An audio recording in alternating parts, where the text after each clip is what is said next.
My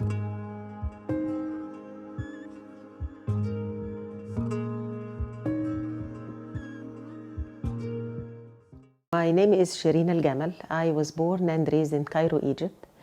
And my life was pretty ordinary. I attended elementary school, middle school, high school, and then I attended college at the American University in Cairo, which was a nice opportunity for me to get more familiar with the American education system and how colleges are like in the States.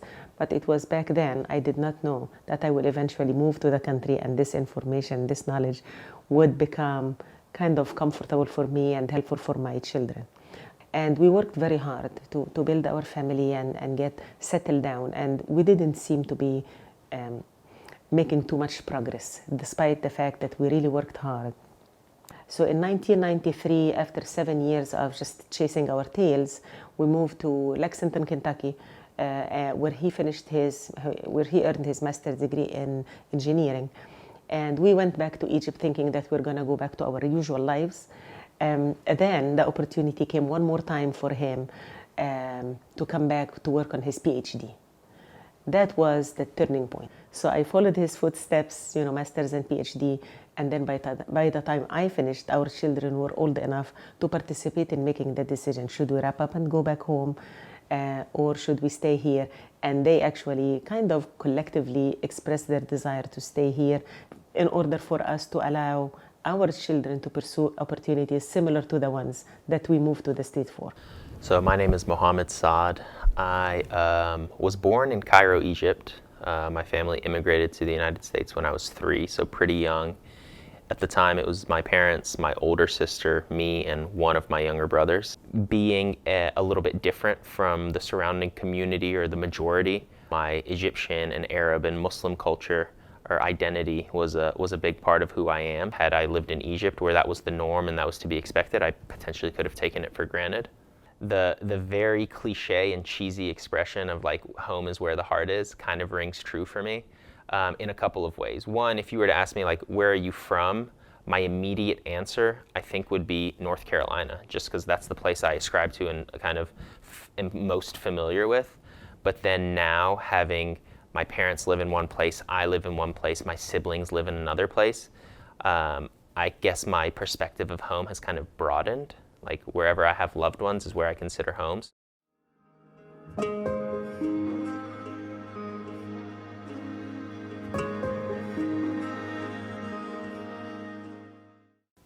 I don't know. With my adult children, I don't like to ask too many questions, but I like to listen. So, I use the expression anything you care to share a lot, because I don't want them to feel, mom wants to know what I did in college, how my lifestyle was in college. No, I don't. No, if you care to share something, and maybe it was negative, but you used it as a learning experience, I would listen.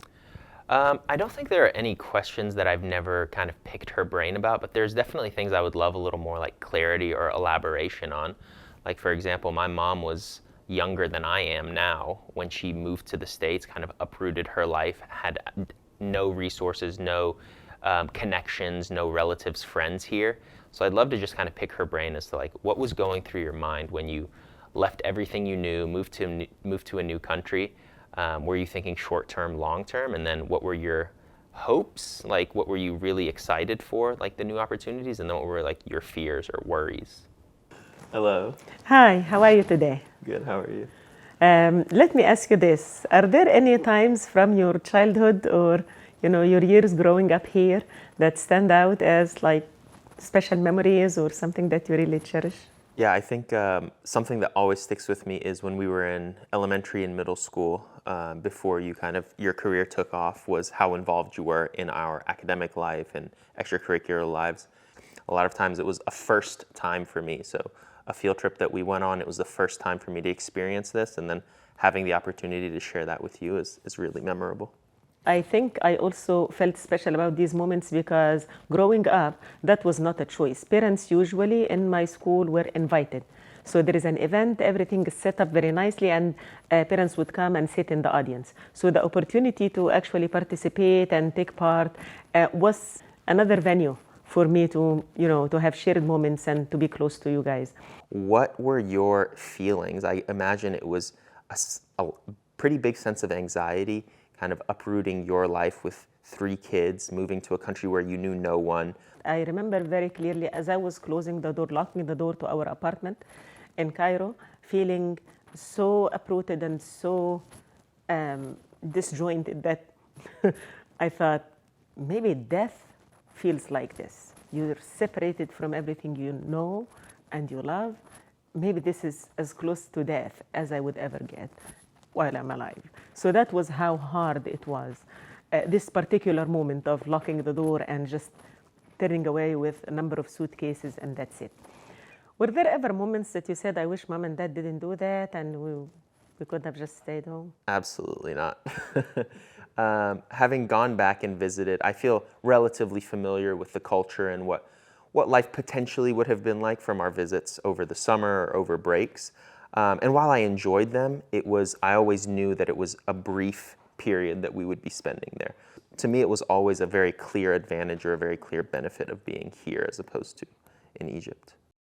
Early on, were there ever any fleeting moments of doubt or uncertainty as to is this the right decision? Most definitely, most definitely. With the keenness that your father and I have for religious practices and religious guidelines, I remember that every time one of you would kind of express discontent or veer away from what we are instructed to do by the religious tradition, I would feel, I would get these feelings of doubt. Did we make the right decision? Would they have been doing better and more connected to the tradition? Have we not, or had we not decided to move?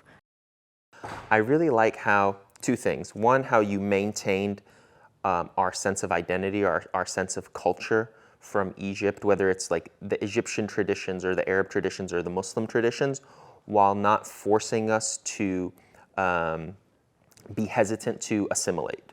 So it was a very good balance. You introduced us to as many cultural aspects that you felt were relevant, but then gave us a choice as to how closely we wanted to follow those cultural guidelines. You always treated us as peers or as adults whenever there was some aspect of conflict. It wasn't a scolding or you're grounded, you did this wrong, go to your room. It was always a dialogue or always a discussion.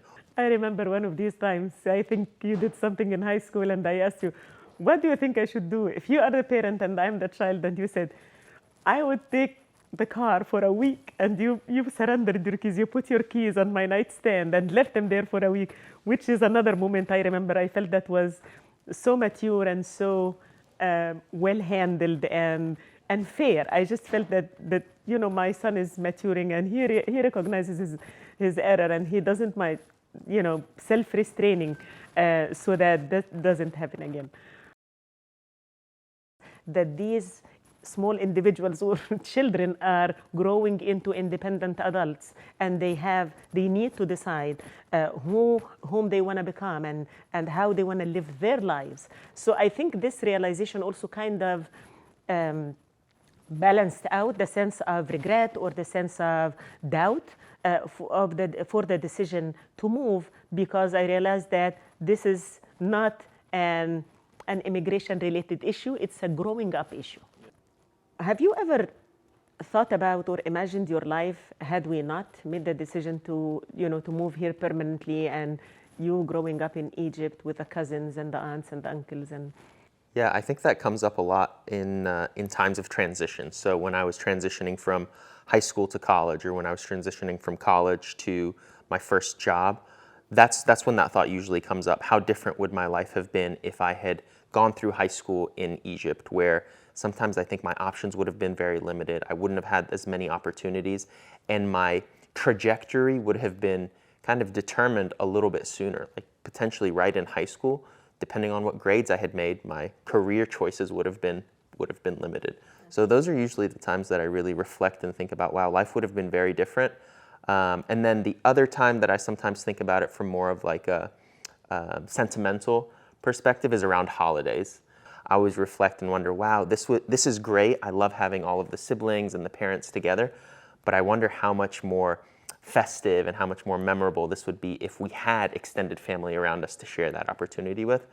So it's a blessing in disguise. Despite not having the extended family to celebrate these big occasions, graduations, religious holidays, or just breaks with, it kind of opened the door or gave us the opportunity to make an extended family.